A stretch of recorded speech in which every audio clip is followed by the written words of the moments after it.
Hello everyone and welcome to this new lecture where I'm going to cover what are the essentials or what you must know in order to become a professional web developer. So a lot of people ask me what do I need to know to become a really professional web developer so I can be hired by a company as a web developer.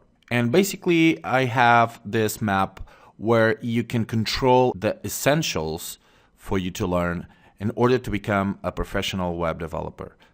Some of the subjects are covered in my course, Become a Web Developer from Scratch, and some other subjects will be covered on my future course to be released on Udemy in April, Become a Web Developer from Scratch 2. So to start in web development, you must know the basics, which are HTML, CSS, and JavaScript. In order to create a website from scratch or a simple static website, you'll need to learn these three subjects, okay? And as you can see, after HTML, you have a parenthesis where I type Become Web Developer from Scratch 1. This is the current course you are taking, and this means that HTML is covered in this course, as well as CSS and JavaScript, okay? So anytime you see the Become Web Developer from Scratch 1 between the parentheses, it means that is covered in this course. You might also see the Become Web Developer from Scratch 2. That means that subject will be covered in the future course to be released in April, okay? So as you can check here, you have the basics, HTML, CSS, and JavaScript that you should learn first, okay? You also have here the must-known several subjects that are also covered on my courses, or it will be covered on my second course. So web services, APIs, RESTful web services, these are subjects that you will learn on my second course, and you should learn this in order to become a professional web developer or work for a company. They will ask you for this, as well as work with FTP, SSH, basic terminal usage, and GitHub, okay? GitHub and FTP will be covered in this course. The rest of them will be covered on my second course. Now, I will also teach you how the client front end works, how the back end connects to the server, and how databases work. And these three subjects will give you an overall understanding of how the internet works, okay, and how the browser works and connects with the server. So after you learn the basics, HTML, CSS, and JavaScript, you may opt for becoming a front-end developer or a back-end developer. Now, in this course, I'm going to cover the best of both worlds. So you can choose later on what you want to do, or you can do both.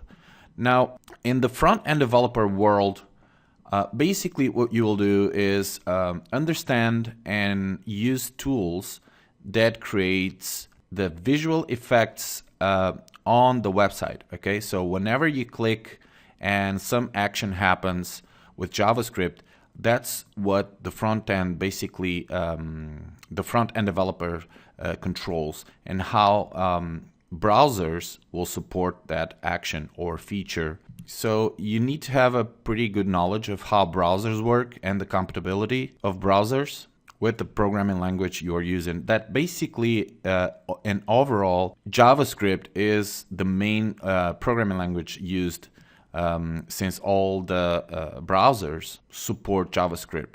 So if you are if you have a good knowledge of JavaScript, you're gonna get pretty easy into this world front-end development, since all the tools and frameworks that a front-end developer needs are based on JavaScript. So as you can see here, you have JavaScript frameworks. There are several ones nowadays that you can use, but the most popular one, it's Angular.js. Backbone is also very good, but I'm going to cover Angular.js on my second course, on my upcoming second course. Then you have unit testing, and I'm not sure if I'm going to cover this. Basically, unit testing, it teaches you how to create tests for these frameworks, okay? And this is not mandatory to become a professional web developer, but if you know how to use and how to create tests for the frameworks, it's going to get you even high level as a web developer. So now we have CSS tools that you can also learn how to use. So we have Precompiler, Sassless, and Silas. These are basically kind of frameworks that you can use with CSS. So you can write variables in order to control the CSS, or if you have a large quantity of CSS, you can organize them with variables and stuff. Then you have CSS framework like Bootstrap that I'm going to cover on this course. Responsive design with CSS, I'm going to cover it in this course as well. Okay. Now then you have front-end build tools. I'm going to cover Grunt in the second course, and also the require.js in the second course as well.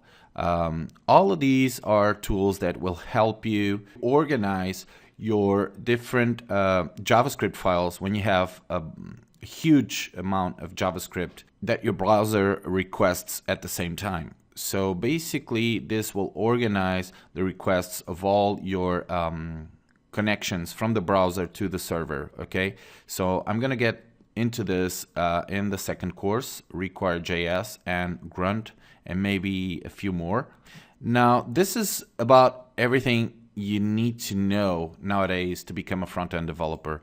If you want to go into back-end development, I'm going to cover as the main programming language to connect to a database. I'm going to cover PHP, okay, which is covered in this course. But you have other programming languages that you can learn, like .NET, Python with Django, Node.js, Ruby on Rails, which is a framework, and Java as well.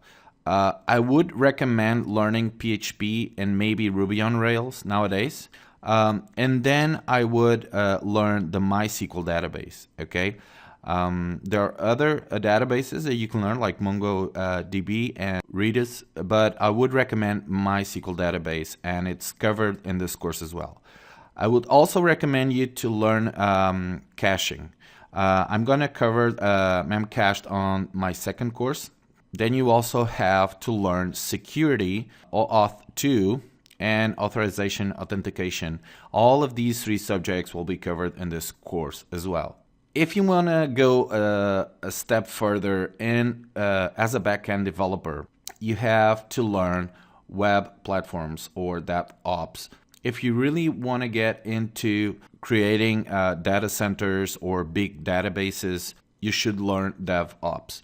I'm going to try to cover Rackspace on my second course, and maybe Amazon Web Services. I'm also going to cover Linux on my second course, and I'm going to also try to cover different deployment strategies, maybe with Capistrano, okay? All of these are really, really advanced subjects, and it doesn't make sense to talk a lot about them right now.